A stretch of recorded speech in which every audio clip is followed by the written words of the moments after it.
Exclusivité, l'avocat de Copy Comics, Nicolas Robot, bonjour. Bonjour Jean-Marc. Merci beaucoup d'être en direct avec nous. C'est qui?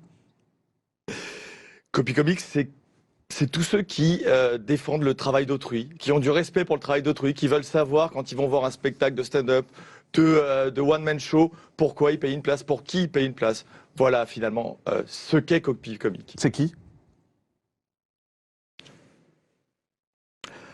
Mystère. Vous savez qui c'est? Je sais qui c'est, bien sûr. C'est une personne? C'est potentiellement une personne, oui. Ou c'est un groupe de personnes? C'est ça ma question, en fait. Mystère.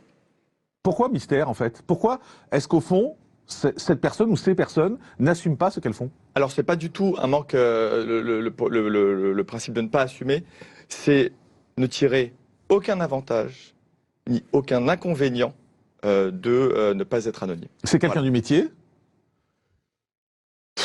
C'est quelqu'un qui connaît très bien le milieu, pas forcément du stand-up ou du one-man show, Du mais de la spectacle. culture, du spectacle vivant, de la culture. Et quel est l'objectif, au fond, de faire ça? C'est d'embêter les humoristes? C'est de faire tomber des humoristes? Non, parce que, alors, je pense qu'on l'a remarqué, depuis que les vidéos sont sorties, il n'y a pas eu un seul humoriste qui est tombé. Non, mais il y en a qui ont eu des soucis. Enfin, Gad Elmaleh, par exemple, qui a été bien chargé Oui, par Copy oui. Comics, il a un peu morflé quand même. Il a un peu morflé. En fait, le but, puisque vous me posez la question, Ouais. c'est comme je le disais, c'est quelque chose qui était très connu dans le métier, que entre comiques, entre humoristes, soit on repiquait des vannes des Américains d'il y a 10 ans auparavant, etc. On les traduisait, on les faisait un peu à sa sauce, etc. Soit on se piquait des vannes entre nous. Ça, c'était très connu du métier. Moi, j'avais des clients humoristes qui me le disaient déjà avant les vidéos de Copy Comics. Les vidéos de Copy Comics sortent, je n'étais pas son avocat à l'époque, et là je fais « Ah, ben, au moins le grand public saura et se fera une idée ». À chaque fois que Copy Comics sort une vidéo, vous voyez au début de la vidéo coïncidence ou plagiat. Oui, ça, c'est pour se protéger juridiquement. Oh, ça protège Non. rien juridiquement. Alors, je rappellerai rapidement juridiquement, si en diffamation, ça peut être une forme interrogative ou une forme dubitative, vous pouvez être condamné. Donc, ça ne protège à peine juridiquement. Mais en tout cas, ça laisse la liberté aux internautes qui vont voir ces vidéos De juger. se dire, est-ce que il y a une coïncidence, les fameuses rencontres fortuites? Oui, parfois on peut avoir la même idée, la même vanne au même moment ou à 10 ans d'écart. Ou est-ce que, ouais, il y a une pompe, quoi, il y a quelque chose que on a repris quelque chose. Mais je citais que Gad Elmaleh, parce qu'il y a eu beaucoup de sujets sur lui. Pourquoi il s'acharne sur Gad Elmaleh? Il a des comptes à régler avec lui, ou alors c'est Gad Elmaleh qui a le plus pompé? On en a. Alors, c'est Gad Elmaleh qui a le plus pompé. Force est de constater qu'en effet, il y a eu beaucoup de vidéos de Copy Comics là-dessus. En tout cas, il y en a eu quelques-unes. Est-ce qu'il y en a d'autres? Je ne sais pas. Mais oui, alors pourquoi il s'est acharné? Moi, j'ai ma petite idée, j'en ai jamais vraiment parlé avec lui. Je pense que. Donc c'est un homme. Avec lui. Avec lui, c'est un homme. Autrement, vous auriez dit avec elle. Avec le concept. Je pense que l'idée derrière, c'est que Gad Elmaleh a mal réagi au début, un peu comme Thomas Njijol, mais je trouve que On va y revenir. Gad Elmaleh a mal réagi en disant mais n'importe quoi, c'est n'importe quoi, etc. Donc ça a titillé un peu Copy Comics. Enfin, c'est une réaction en fait. C'est un joueur, hein, D'accord. Enfin, j'ai envie de dire, il y a un jeu là-dedans. Je veux dire, on prend quelqu'un de la main dans le pot de confiture, c'est pas grave. On n'a pas dit qu'ils avaient commis des crimes irréparables, etc. C'est juste, vous êtes largement inspiré de certains comiques. Donc vous étiez. Donc en gros, vous dites, enfin ce que dit Copy Comics, c'est assumez-le, quoi. Oui, assumez-le, voilà, ouais. Un peu de légèreté aussi, quoi. Ouais. Et je pense que voilà, ce qui a titillé Copy Comics, c'est que Gad Elmaleh l'a pas vraiment pris avec de la légèreté, à tort ou à raison, peu importe. Donc, bah oui, il y a eu une sorte d'acharnement entre guillemets, mais encore une fois, c'est pas bien méchant. Et puis voilà, et puis après... Alors là, il y a Thomas Njijol, on a vu sa réaction qui est assez violente également. Il dit que c'est quelqu'un qui fait rien de sa vie, c'est quelqu'un qui fait des montages pourris. Mais encore là, c'est gentil parce que vous dites pas qu'il le traite de nazi. Hein, donc, oui, on a mis des bips, effectivement. Ses grands-parents nazis, c'est pitoyable. La réaction de Thomas Njijol, je le dis, est pitoyable. Réagir comme ça vraiment, ça dessert la personne, ça décrédibilise tout ce qu'il peut dire.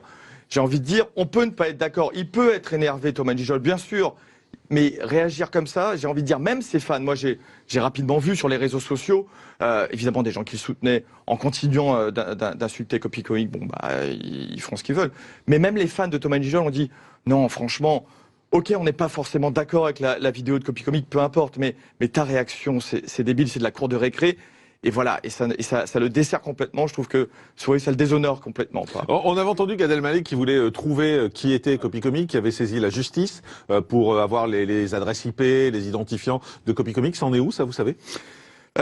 Facebook avait donné et avait indiqué à mon client quels identifiants ils avaient donné.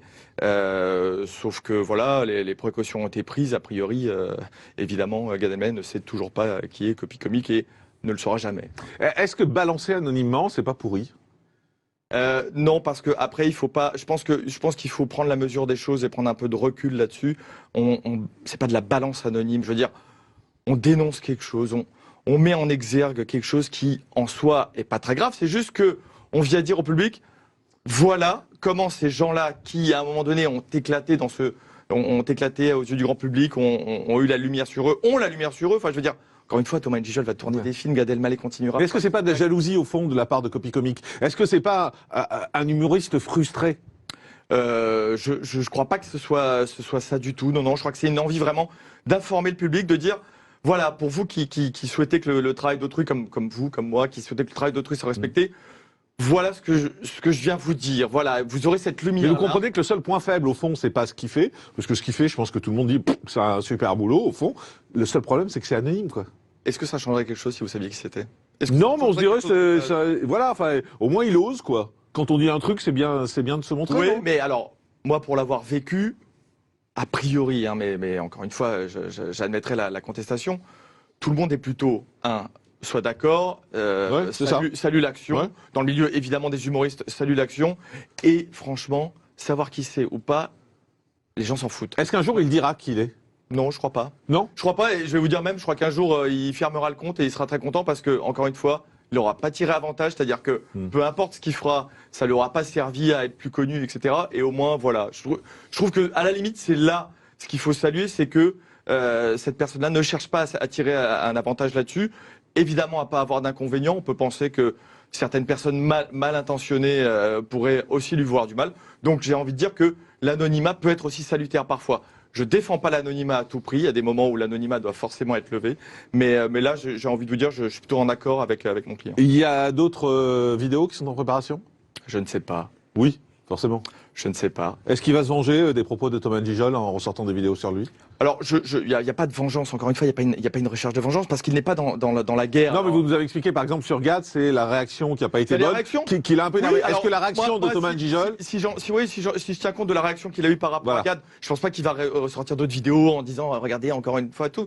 Mais je pense qu'il se fondra peut-être d'un tweet ou de quelque chose pour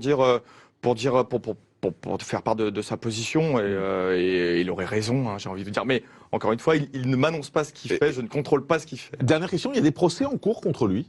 Non.